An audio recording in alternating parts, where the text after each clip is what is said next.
호세아서 6장 여호와께 돌아가자라는 말로 많이들 알고 계실 텐데, 그리고 찬양도 있죠. 여호와께 돌아가자라는 찬양도 있는데, 제가 오늘 여러분들께 말씀드리고 싶은 이 호세아서 6장 1절에서 나오는 여호와께 돌아가자라는 말은요, 전혀 좋은 의미가 아니다라는 것을 저는 말씀드리고 싶어요.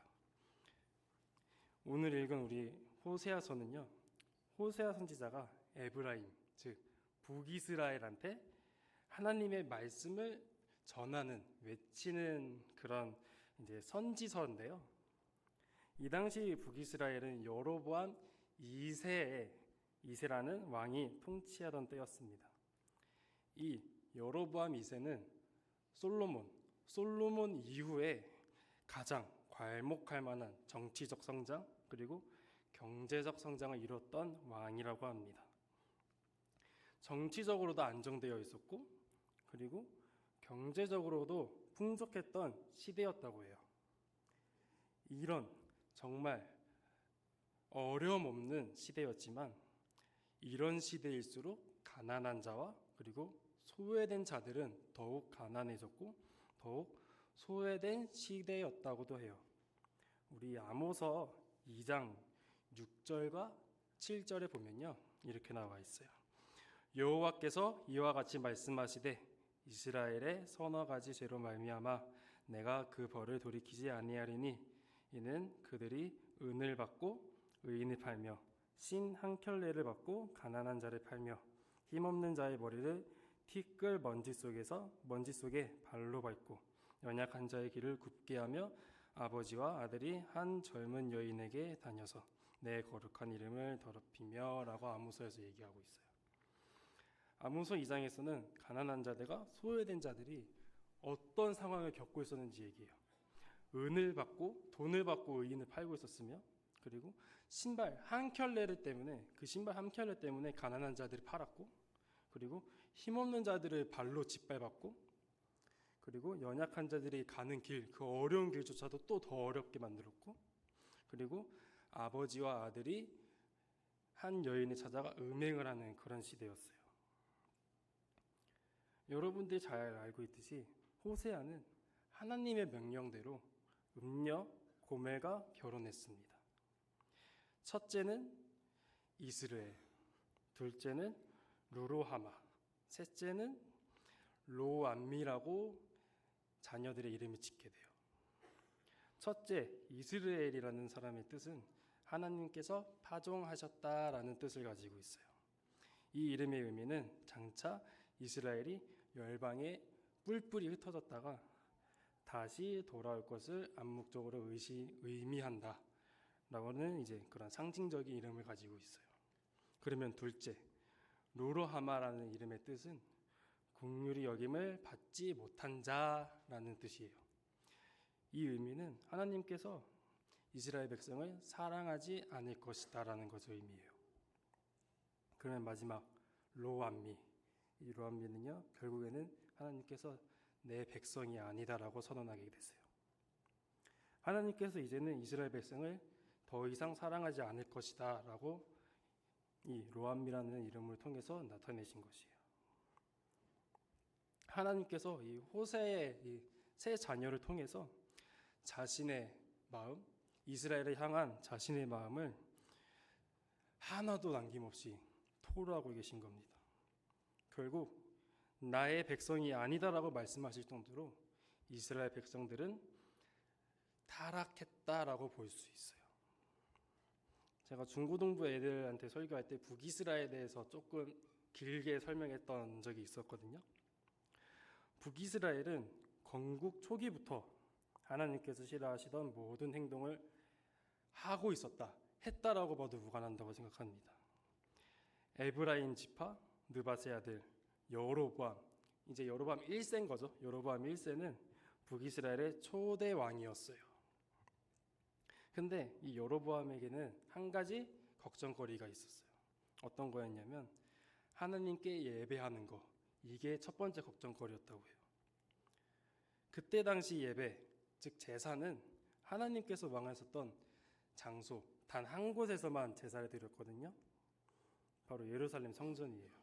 이 예루살렘 성전에서 제사를 지내야 되는데 여로보암은 이 제사를 지내러 갔다가 백성들이 마음을 돌이켜서 자신을 죽이고 다시 남유다로 돌아갈까 봐 그것을 걱정해서 금송아지 2개를 만들어서 하나는 하나님의 집이다라는 뜻을 가진 베데레, 그리고 하나는 심판의 구름이라는 뜻을 가진 단이라는 지역에 하나를 두면서 자, 이스라엘아 봐라. 이것이 우리를 애굽 땅에서 인도하여 낸 너희들의 신이다라고 얘기를 해요. 이 무지한 이스라엘 백성들은 또 그걸 또 따라가요. 또 광야에서 했던 행동을 똑같이 가나안 땅에 와서도 똑같이 행동하고 있습니다. 제가 만약에 하나님이었잖아요. 그러면 이 이스라엘 백성들 노아 때처럼 다 쓸어버리고, 아니면 금송아지 이후에 하나님께서 모세한테 말씀하시거든요. 내가 저들을 다 죽이고 모세 너를 통해서 새로운 백성을 만들겠다라고 말씀하세요. 그것처럼 하나님께서 똑같이 이 행동을 보시고 결국에는 북이스라엘, 남유다 너네는 다 멸망할 거야라고 결국에는 선언하게 되세요. 그러면 오늘 본문으로 들어와서 이 호세아 6장 1절 여호와께 돌아가자라는 말씀이 있는 곳인데 우리 같이 1절 한번 읽어볼까요? 시작. 오라 우리가 여호와께로 돌아가자.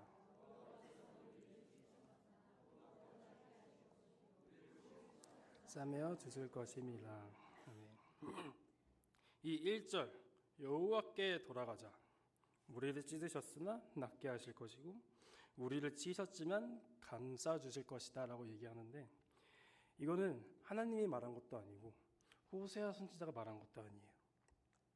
이 구절은 방탕함에 빠져서 음행을 행했고 그리고 율법을 잊었으며 우상 숭배를 하던 이스라엘 백성들이 한 말이에요. 이런 거예요. 그냥 우리가 음행을 하고 그리고 우상 숭배를 하지만 우리가 허물뿐인 회개를 하면은 하나님께 돌아가면은 하나님께서 우리를 다시 붙들어 주시고 다시 우리를 살리실 거야. 이 아니란 마음으로 회개하는 말이에요. 이런 불성실한 태도를 보이고 있는 이스라엘 백성들에게 3절에서 호세아가 백성들한테 얘기합니다. 그러므로 우리가 여호와를 알자, 힘써 여호와를 알자. 그의 나타나심은 새벽빛같이 어김없나니 비와 같이 땅을 적시는 늦은 비와 같이 우리에게 임하시리라 라고 호세아는 백성들한테 얘기해요. 호세아는 우리가 힘써서 여호와를 알자. 여호와의 나타나심은 새벽에 빛이 일어나듯이 어김이 없고 땅을 적시는 늦은 비와 같이 우리에게 임할 것이다 라고 백성들한테 얘기합니다. 그리고 하나님께서 북이스라엘과 남유다에게도 말씀하시거든요. 모든 이스라엘 백성들에게 말씀하세요. 에브라임아 내가 너를 어떻게 해야 되겠느냐. 남유다야 내가 너를 어떻게 해야 되겠느냐. 너희의 인애가 아침 구름이나 쉬없이 지는 이슬과 같고 나는 인애를 원하고 제사를 원하지 않으며 번제보다 나를 먼저 아는 것을 원한다라고 하나님께서 호소하세요. 하나님은 호세아서 어디에서도 나는 번제, 제사를 원한다라고 얘기하시지 않아요. 하나님은 이 허울뿐인 제사를 원한다고 하시지 않아요. 그리고 호세아 선지자를 통해서 계속 말씀하십니다. 너희는 하나님을 아는 지식이 없다고 얘기하세요. 호세아서 4장 1절에 보면 이렇게 나와 있어요. 이스라엘 자손들아 여호와의 말씀을 들으라. 여호와께서 이 땅 주민과 논쟁하시나니 이 땅에는 진실도 없고 인애도 없고 하나님을 아는 지식도 없다라고 얘기하고 있어요. 하나님께는 계속 말씀하세요. 너희는 나를 아는 지식이 없다라고 계속 말씀하세요. 하나님께서 이렇게까지 피조물에게 애원을 해야 할까요? 솔직히 저는 이렇게까지 안 하셔도 된다고 생각하거든요. 이스라엘 백성들은 하나님이 누구신지 가장 잘 알고 있던 민족들이에요. 왜? 출애굽부터 이 가나안 땅을 차지하기까지, 그리고 원수들로부터 자신들을 구해주신 것이 누구신지 본인들이 가장 몸소 느꼈고, 그리고 눈으로 직접 보았던 민족이었어요. 제가 만약에 이스라엘 백성이었다면, 그 시대에 살았다면 저는 이렇게까지 행동을 안 했을 것 같아요. 가정이지만 이 당시에 이제 북이스라엘은 경제적으로 풍족했던 시기라고 말씀드렸죠. 역사적으로도 고고학적으로도 남유다보다 북이스라엘이 좀 더 강성했던 나라였다고 고고학자들은 말하고 있어요. 그러나 남유다와 북이스라엘은 조금 상반되는 방향성을 보여줘요.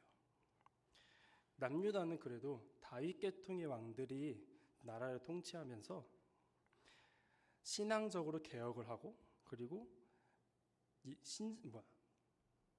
그 성전에 있던 상당들을 부시면서 다시 율법을 새기고 마음에 새기고 하나님께 진정으로 예배를 했습니다. 그러나 북이스라엘은 혼나면 잠시 그때뿐이었어요. 잠시 그때뿐이었고 다시 바알이라든가 아세라, 이 우상들에게 절을 하고 제사를 지내면서 1절에서 여호와께 돌아가자라고 얘기를 하고 있는 거예요. 그러면 다시 우리를 붙잡아 주실 거고 우리를 다시 살리실 거야 라고 말하고 있는 거예요. 하나님께서 다시 말씀하죠. 7절과 9절입니다. 우리 같이 한번 읽어보겠습니다. 시작. 그들은 아담처럼 언약을 어기고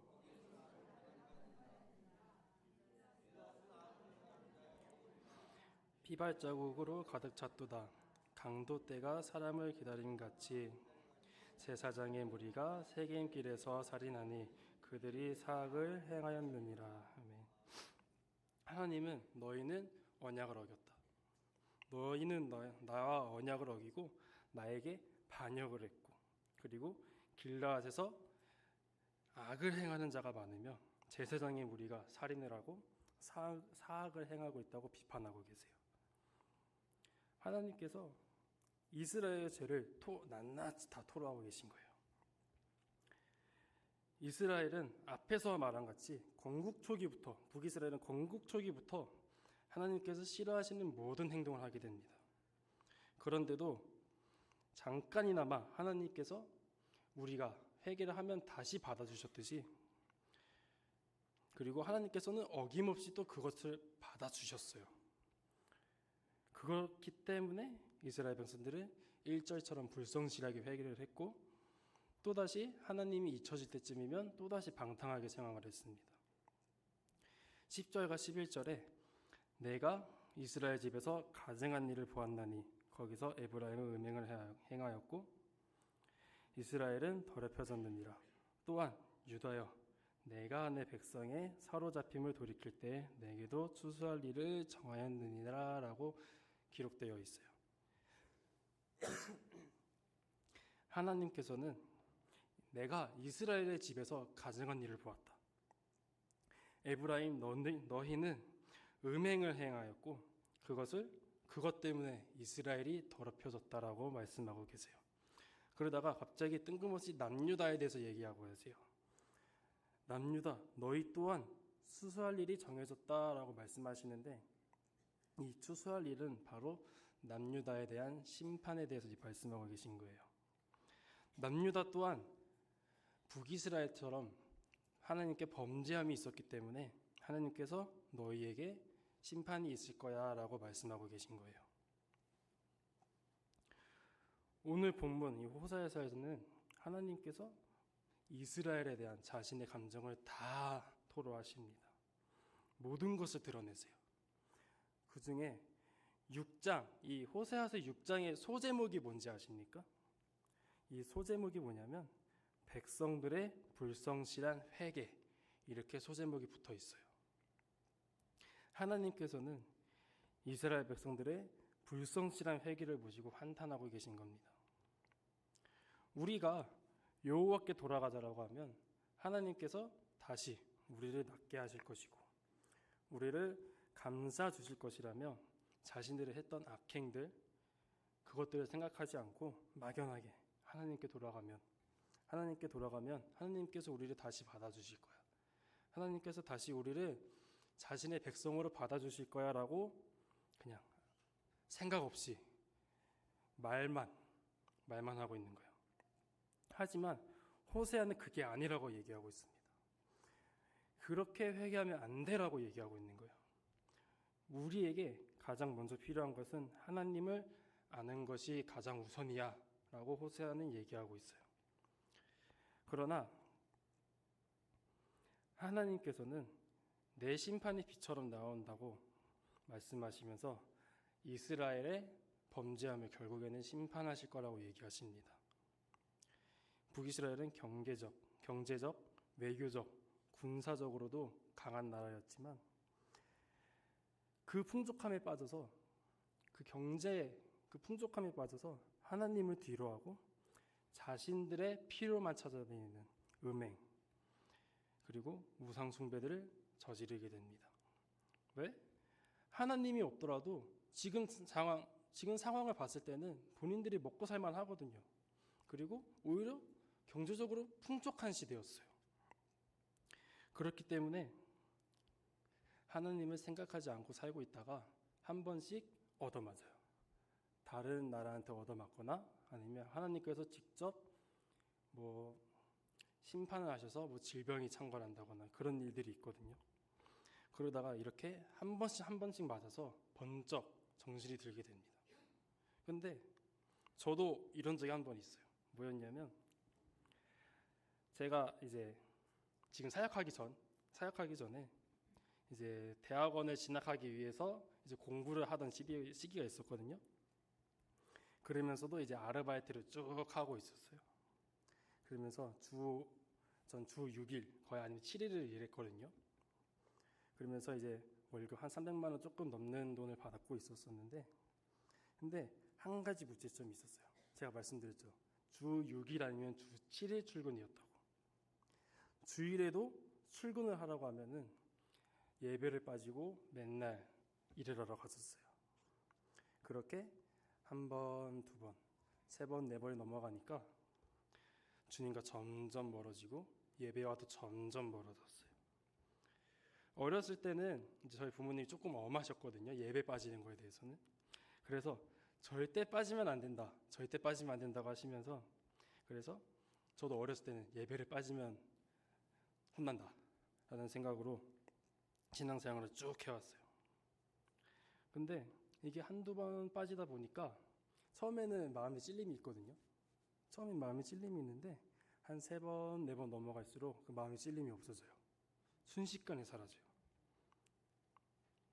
이 북이스라엘 백성들도 이렇게 우상 숭배를 한 번, 두 번 했을까요? 아니요. 적어도 제가 봤을 때 한 10번 이상은 했어요. 그렇게 10번 이상 아니면 셀 수 없이 많이 했을 때 그들의 마음에 찔림이 있었을까요? 자신의 그 우상 숭배 때문에 그 찔림이 없어지고 결국엔 마음이 무뎌졌다라고 생각해요. 저는 이스라엘 백성들이 자신의 필요를 찾았던 것처럼 저도 한때는 돈을 찾아다녔었어요. 그리고 주님과 멀어졌습니다. 그리고 제가 22년도 지금 한 3년 전이죠. 3년 전에 22년 12월에 신대원 시험을 치른 적이 있어요. 근데 그때 한번 떨어졌습니다. 떨어진 이유가 뭐였냐면 떨어진 이유보다 충격적인 게 있었어요. 어떤 거였냐면 23년도 이제 23학번 신입생을 뽑는 건데 그때 이 총신 신대원은 사상 최초 미달 난 시기였습니다. 경쟁률이 0.83이었어요. 1대1도 안 되는 비율이었습니다. 그 미달 난 사태 때에 저는 떨어졌어요. 정말 충격적입니다. 제가 지금 생각해도. 그때 저는 아르바이트를 한다고 공부를 되게 설렁설렁했어요. 공부라고 해봤자 성경 읽는 거 아니겠냐 하시겠지만 그 성경 읽는 게 정말 힘들어요. 왜냐면 시험 출제가 창세기부터 요한계시록입니다. 그 안에서 50문제가 나와요. 그래서 정말 좀 요즘 애들 말로 빡세게 공부를 해야 되거든요. 근데 설렁설렁 공부를 하고 결국에는 떨어졌어요. 결국에는 입시 공부라고 하더라도 성경을 공부한다는 것은 결국에는 하나님의 말씀을 보고 하나님 말씀을 묵상하고 공부한다는 것이거든요.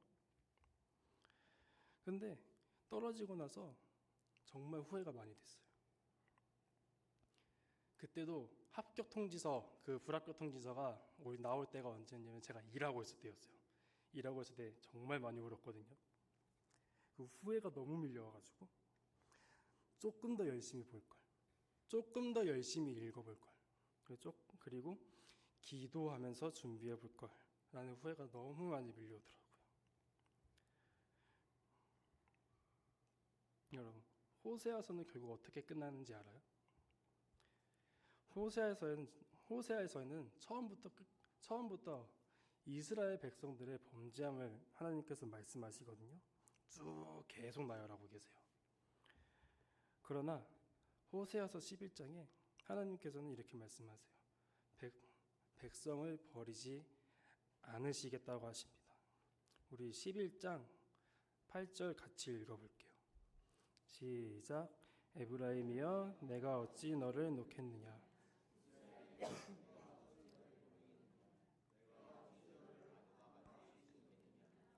어찌 너를 수보임같이 두겠느냐.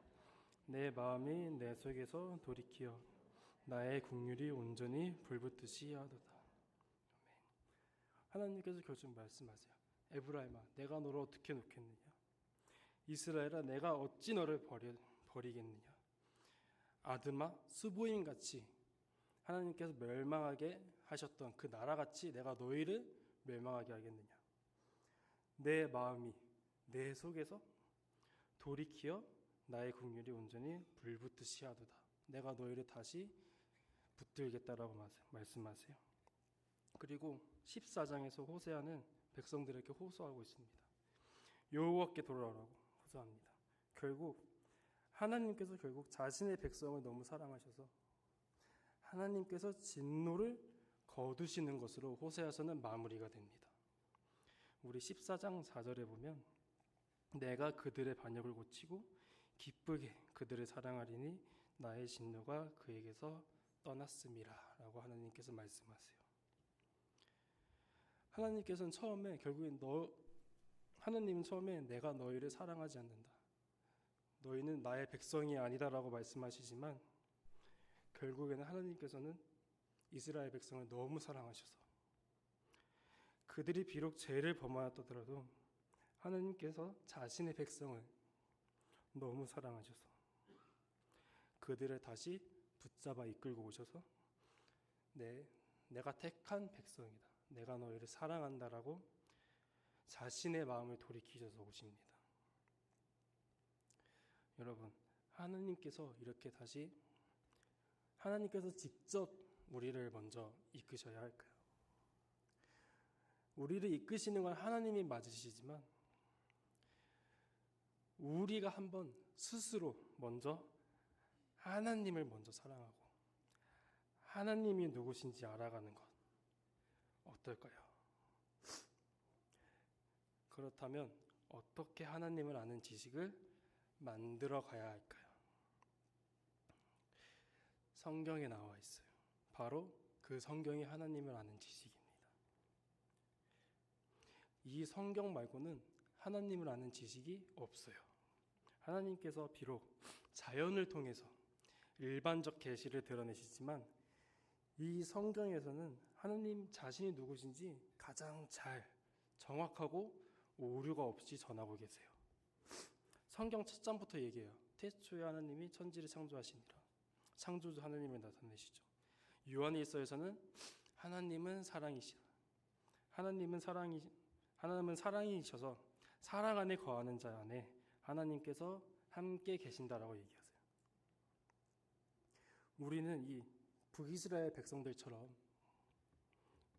주님께 돌아가자고 이 허울뿐인 말과 행동만으로 하는 것이 아니라 신명기 6장에서 말하고 있는 것처럼 몸과 마음과 뜻을 다하여 주님을 사랑하고 주님을 알아가는 우리 모두가 되셨으면 좋겠습니다. 기도하겠습니다. 하나님 감사합니다. 부족한 종을 통하여 주님의 말씀을 전하였습니다. 주님, 우리가 주님을 아는 지식을 갖기 원합니다. 주님, 우리가 주님의 말씀을 가까이 하길 원합니다. 주님, 우리를 붙들어 주시옵소서. 사랑합니다. 감사합니다. 예수님의 이름으로 기도드렸습니다. 아멘. 주기도문으로 예배를 마치겠습니다. 하늘에 계신 우리 아버지여, 이름이 거룩히 여김을 받으시오며 나라가 임하옵시오며